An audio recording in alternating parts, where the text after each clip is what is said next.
Jy kan Sterre is vir altyd net by Graffiti Boeke bestel. Vir almal wat skrikkerig is vir hierdie proses, kom ek stel jou voor aan die span. Hier links is Lizette. Sy hanteer die internetbestellings. Langs haar staan Antonio. Hy is die boekguru. Hy kan vir jou vertel waarvan jy gaan hou in die winkel. Aan die ander kant van die rakkie, regs, staan Leonie van Rensburg. Sy is die eienaar en regs van haar is Maria. Sy is Leonie en Lizette se linker en regterhand met die verpakking en die versending van internetbestellings. So lyk die webblad. Jy kan kies of jy Afrikaans of Engels wil. Jy moet registreer as 'n gebruiker.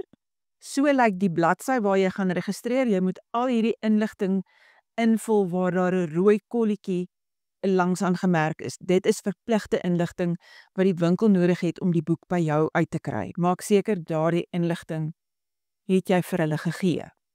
Sodra jy geregistreer is as 'n gebruiker, kan jy aanteken. Daar het ek nou met my gebruikersnaam aangeteken. En dan kan jy begin soek na boeke wat jy wil bestel. Daar is boeke op die webblad aangedui wat 'n uitverkoping voorraad is, maar as jy nou spesifiek soek na Sterre is vir altyd, dan gebruik jy die soekfunksie.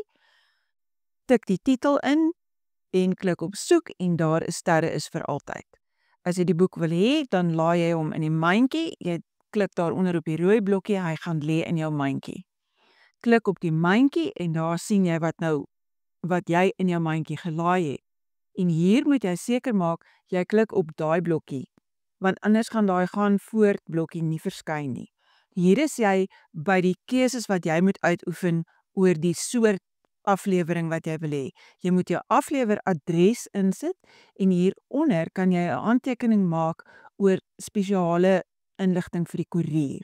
Hier is jou betalingsbesonderhede.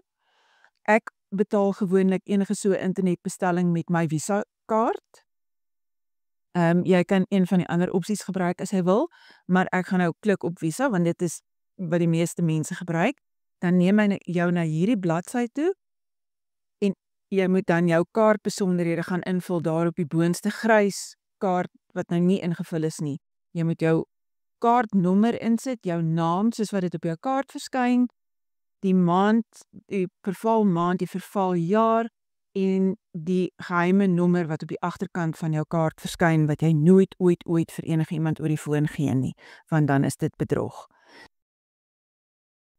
Sodra jy jou bestelling geplaas het, kry Lizette dit, sy verwerk dit en versend dit vir jou en as niks anders werk nie, dan kan jy die winkel skakel by die nommer hier op jou skerm en hulle sal jou deur die proses help.